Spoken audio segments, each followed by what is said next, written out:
안녕하세요. 생활건축의 정희섭 소장입니다. 이번 시간에는 설계부터 시공까지 전 과정을 통틀어서 생활건축이 진행한 다가구 주택 프로젝트를 예로 들어서 어떻게 설계를 했는지 한번 꼼꼼히 체크해 보도록 하겠습니다.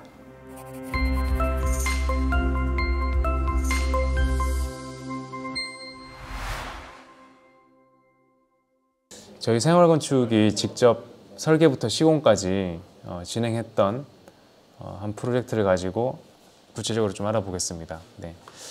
한 지붕 세 가족이라는 제목이고 3대가 모여 사는 집으로 부제가 달려 있는데 할머니가 계시고 딸 두 분이 사시는 집이에요. 그러니까 할머니 한 가정, 큰 딸, 작은 딸 한 가정씩. 그래서 총 이제 세 가정이 모여서 사는 집인데 대지 면적은 한 요 정도 됩니다. 네. 162제곱미터 정도 되고요.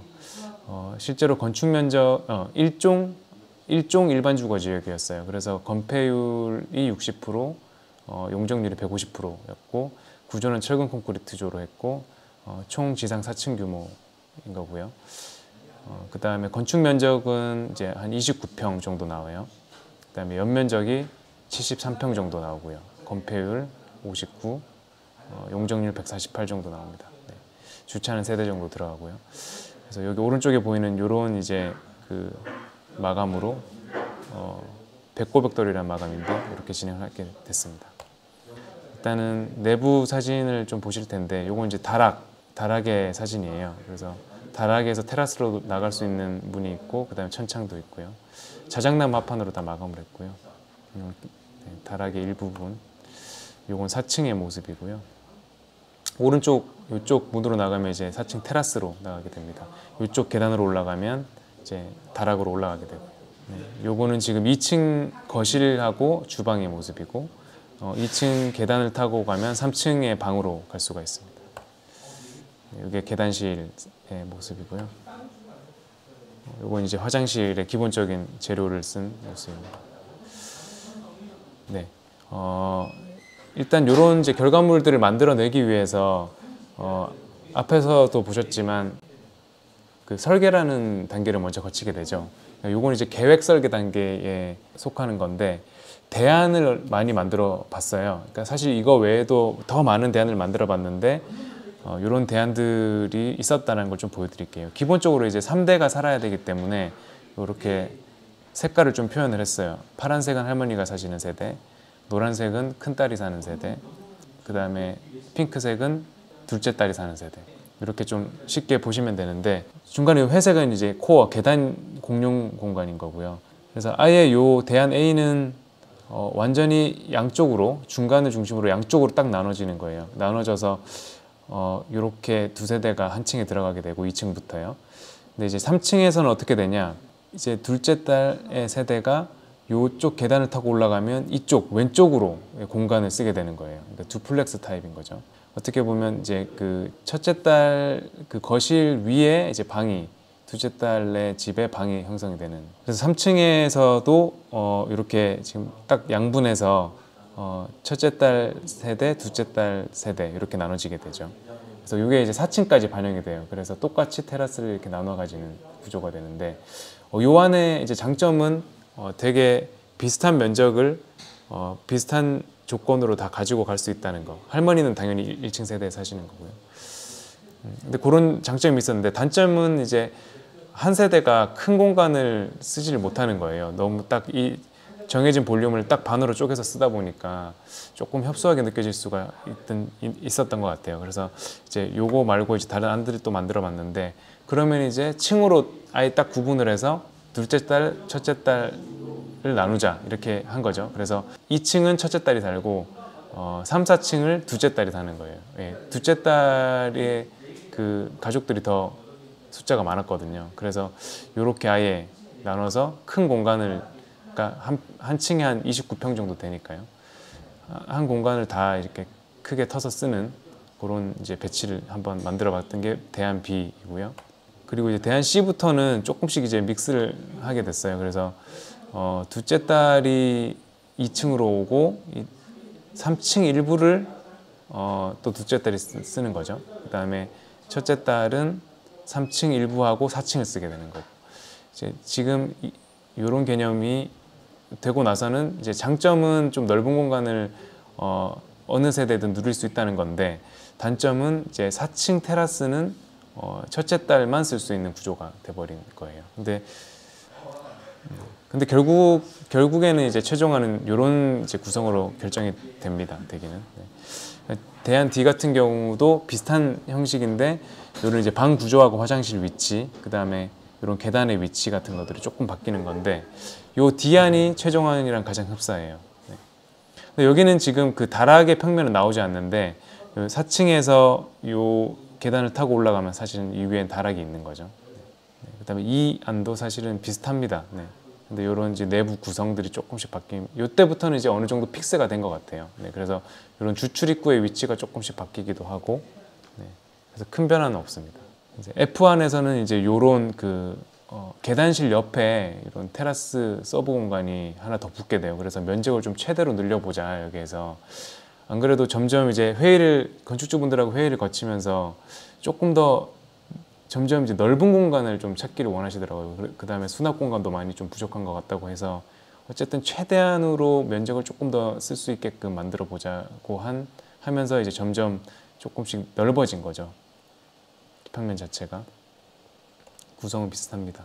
취향도 구성은 비슷한데, 이제 이런 테라스들이 더 적극적으로 들어오게 되는 거고요.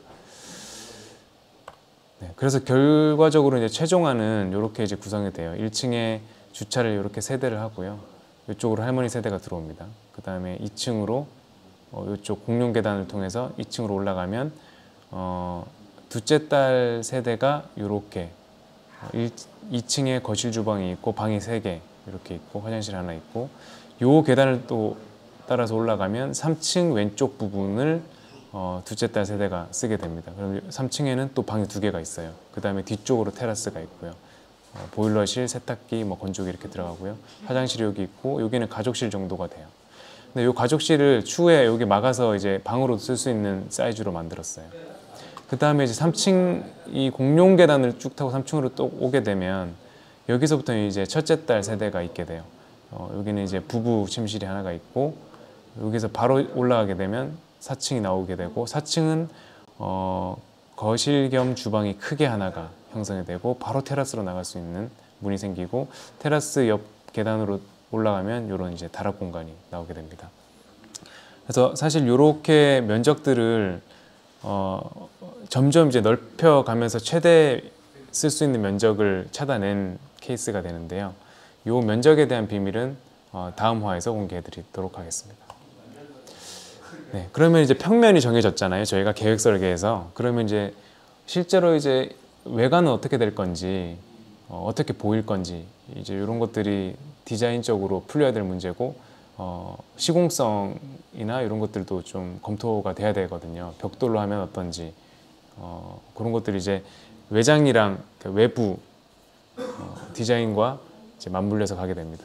그래서 여러 가지를 만들어 보는 거예요. 이제 평면을 기반으로 외장은 조금씩 바뀔 수가 있거든요. 그래서 이런 벽돌 색깔이 날지, 아니면 청고 벽돌이 날지, 이렇게 메스를 좀 쪼개서 좀 투톤으로 갈지, 뭐 하부를 이렇게 조금 띄울지, 뭐 창을 여길 줄지 말지, 이런 것들을 고민하게 되는 건데요. 대한 2번은 아예 똑같은 이제 점토벽돌, 그러니까 약간 붉은기가 있는 점토벽돌로 마감을 한 하나의 톤으로 그런 안이었고요. 그다음에 필요 위치에마다 이렇게 창을 뚫어주다 보니까 전면에 창이 좀 많이 나게 되더라고요. 이쪽에 뚫려 있는 부분이 이제 계단실 옆에 테라스로 나오는 그 부분이고요. 여기가 이제 4층 테라스고, 여기가 다락이겠죠. 대안 3번은 조금 더 밝게 가보면서 그냥 투톤으로만 이렇게 간단하게 점토벽돌, 아이보리색 점토벽돌과 이제 회색 점토벽돌을 좀 적용시켜 봤고요. 요런 라인을 조금 더 이렇게 각이지게 살려서 지붕선을 디자인을 했던 안이고요. 4번 안은 요 지붕선을 조금 더 그냥 심플하게 정리를 하면서, 이제 전면 개구부를 너무 좀 많이 빵빵 뚫려 있었잖아요, 여기서는. 그래서 너무 많이 뚫려 보인다라는 생각이 들어서, 요런 이제 영롱 쌓기라는 기법을 좀 활용을 해서 빛은 안으로 끌어들이되 외부에서는 시야가 좀 차단되는 이런 좀 솔리드하게 보이는 이런 기법을 좀 활용을 해봤어요. 그래서 이렇게 용롱쌓기를 이렇게 지금 이 부분에다가 적용을 한 거죠. 이때부터 이제 나온 재료가 백고벽돌이라는 재료인데 아이보리색이면서 실제로 되게 자연스러운 질감을 나타내주는 벽돌이었어요. 네. 근데 아직까지는 이렇게 투톤으로 가게 돼 있었죠.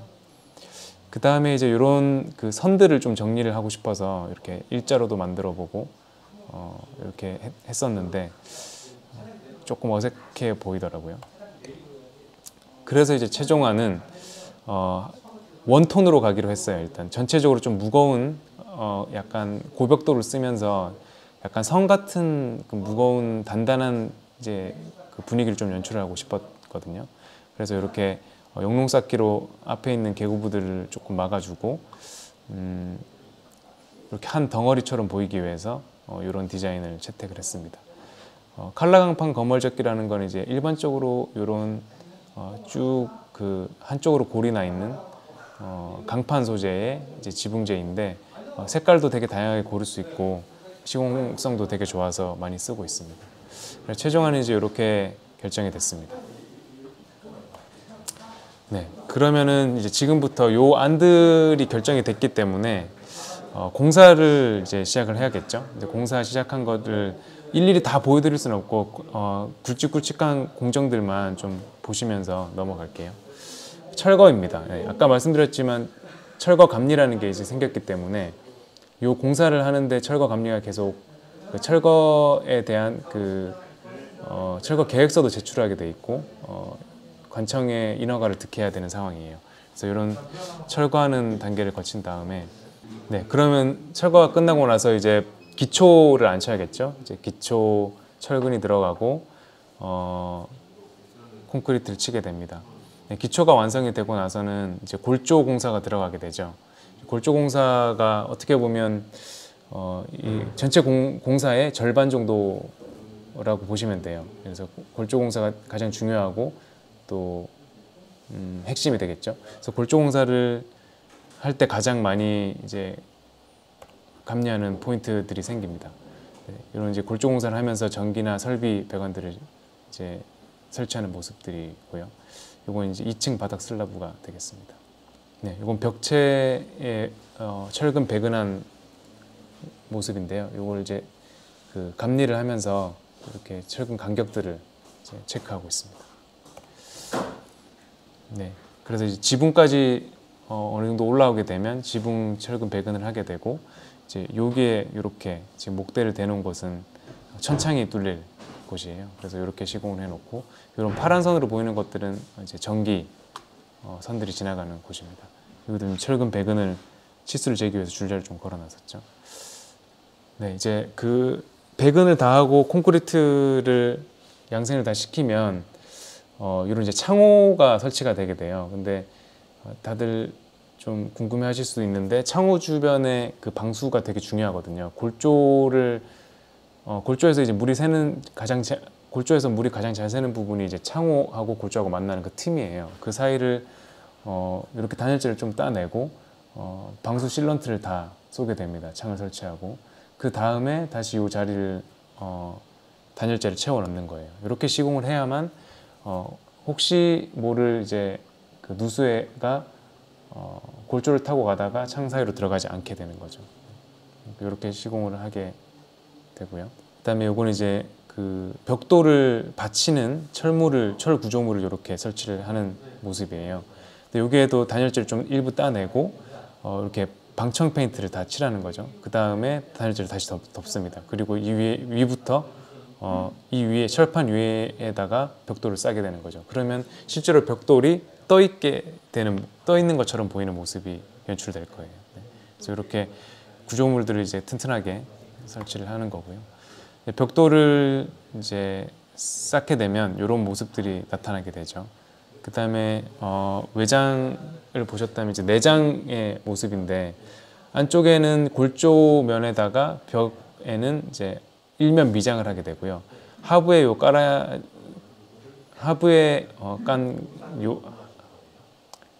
들어간 요 부재가 층간 소음 방지제예요. 그래서 저희가 시공하는 이 집에는 층간 소음 방지제를 넣고 이 위에 또 단열재 30mm를 또 깔고 이렇게 시공을 하게 됐습니다. 이 위에 이제 난방 파이프가 깔리게 되는 거죠. 그래서 이 단열재하고 층간소음 방지제가 두껍게 들어갔기 때문에 바닥 자체가 되게 두꺼워요. 그래서 층간소음에 좀 도움이 되지 않을까라는 생각이 들고요.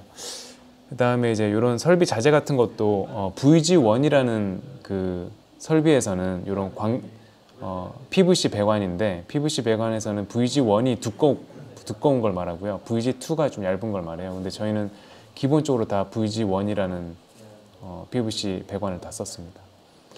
그다음에 여기는 이제 그 옥상 지붕에 난 천창의 모습인데 천창을 설치하기 전에 단열재가 들어가고 천창을 잡아줄 이런 철 프레임 각파이프로 이제 하지를 만들어주게 됩니다. 사실 이런 것들을 꼼꼼히 만들지 않으면 이 사이로 비가 새기 십상이기 때문에 천창 설치에는 되게 신중을 기울여야 합니다. 요 지금 노란색 모습은 글라우스룰이라는 단열재인데 천장의 지붕면에 들어가는 단열재의 설치 모습입니다. 또 방수가 어떻게 보면 하자의 가장 큰 요인이 되죠. 방수를 제대로 안 하면. 그래서 저희는 방수를 2번을 했어요. 기본적으로 골조에다가 이런 아스팔트 도막 방수라고 이렇게 까만색을 한번 칠하게 되고요. 그 다음에 몰타를 붓게 되고 그 몰타 위에 우레탄 도막 방수를 한 번 더 했습니다. 그래서 제일 마지막에 마감재가 이 우레탄 도막 방수인 거예요. 그래서 방수를 2번을 해서 누수에 대한 하자를 완벽 차단했습니다. 그 다음 이제 그 외부 공사 좀 정리하는 개념인 건데요. 이제 주차장을 마감을 해주는 거고요.